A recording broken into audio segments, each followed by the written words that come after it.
Hey there, friends. Pastor Jason here. I'm glad you can join me for daily devotionals. Today we are in Job verses 6 and 7. Yesterday we read Eliphaz's argument against Job. He thought maybe he was being unrighteous. And we know from what God had to say that no, that wasn't the case. So let's see how Job answers him today in Job 6 and 7.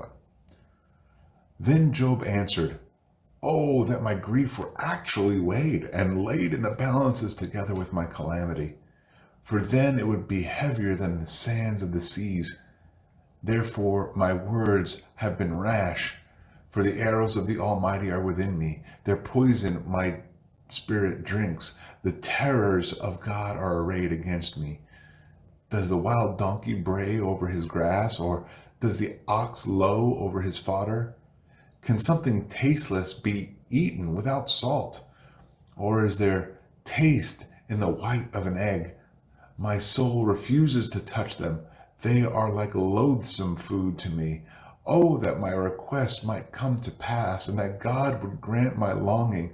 Would that God were willing to crush me, that he would loose his hand and cut me off. But it is still my consolation, and I rejoice in unsparing pain, that I have not denied the words of the Holy One. What is my strength, that I should wait? And what is my end, that I should endure? Is my strength the strength of stones, or is my flesh bronze? Is it that my help is not within me, and that deliverance is driven from me?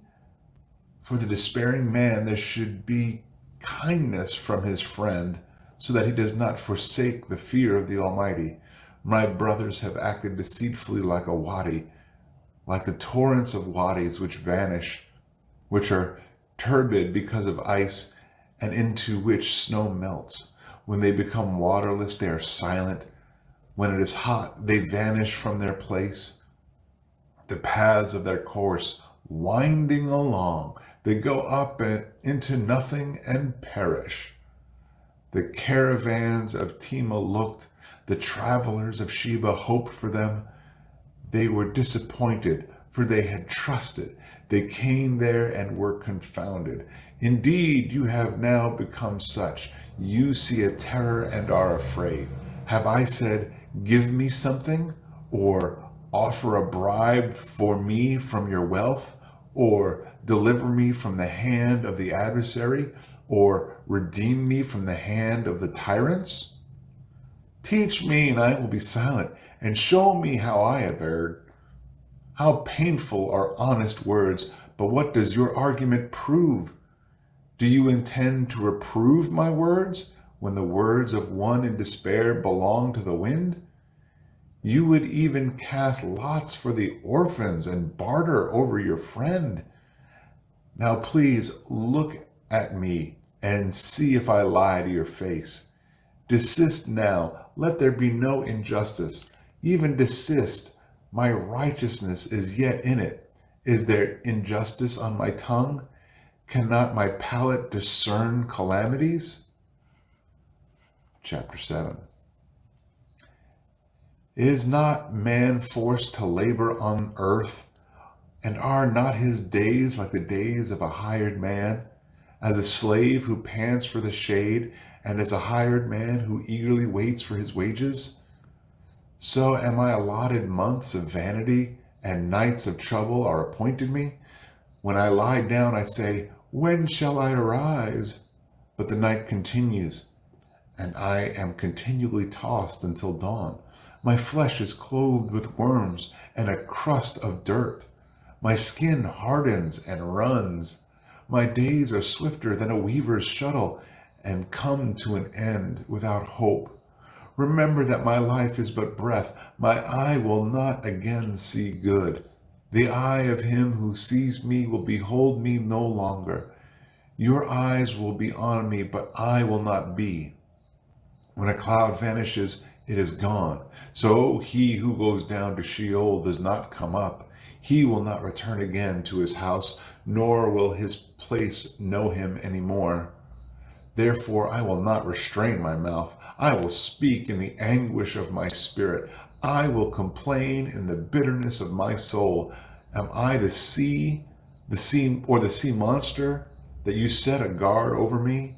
If I say, my bed will comfort me, my couch will ease my complaint, then you frighten me with dreams and terrify me by visions, so that my soul would choose suffocation, death rather than my pains. I waste away. I will not live forever. Leave me alone, for my days are but a breath. What is man that you magnify him, and that you are a concern about him? That you examine him every morning and try him every moment. Will you never turn your gaze away from me, nor let me alone until I swallow my spittle? Have I sinned? What have I done to you, O watcher of men? Why have you set me as your target, so that I am a burden to myself? Why then do you not pardon my transgression and take away my iniquity? For now I will lie down in the dust, and you will seek me, but I will not be. Okay, Job's argument against Eliphaz. Eliphaz was trying to tell him that, hey, you were unrighteous, that's why this is happening to you. And Job sets him straight, like, no, not the case at all.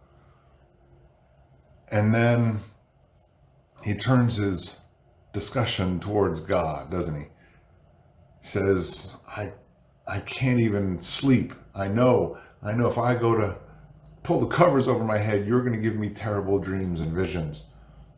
And don't forget, this is Satan doing this to him, albeit it might be that, it's God allowed this to happen to him.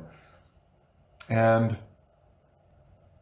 Job is saying, no good will come of any of the rest of my days. I'm going to the end of my days without hope.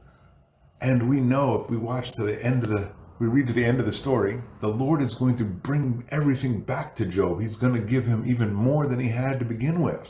It's easy for us to look at it because we see the beginning and the end, right? And we have to help those who are in the middle of it. When we're in the middle of it, when we have our heart's cry, when we are just going to complain in our soul, just like Job did. I'm just going to complain from the bitterness of my soul. Have you ever been there? Have you ever sat in that? We need to remember that the story is going to continue. The Lord has got good things for us. He's got the best thing for us when our time here is done. And we need to remember, as we are friends to people who are sitting in the midst of that, they are grieving in their soul, to come to them with kindness, not with judgment, not with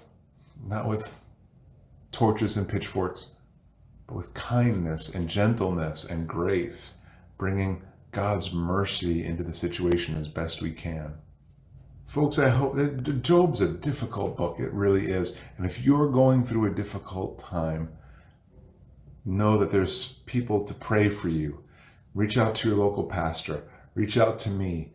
There are people that want to pray with you and, frankly, sit with you in kindness. I hope that the book of Job blesses you today. And I hope that you're able to go on out, be an encouragement, be a blessing to someone around you. Tomorrow in Job 8, Job's friends are back at it again with terrible advice.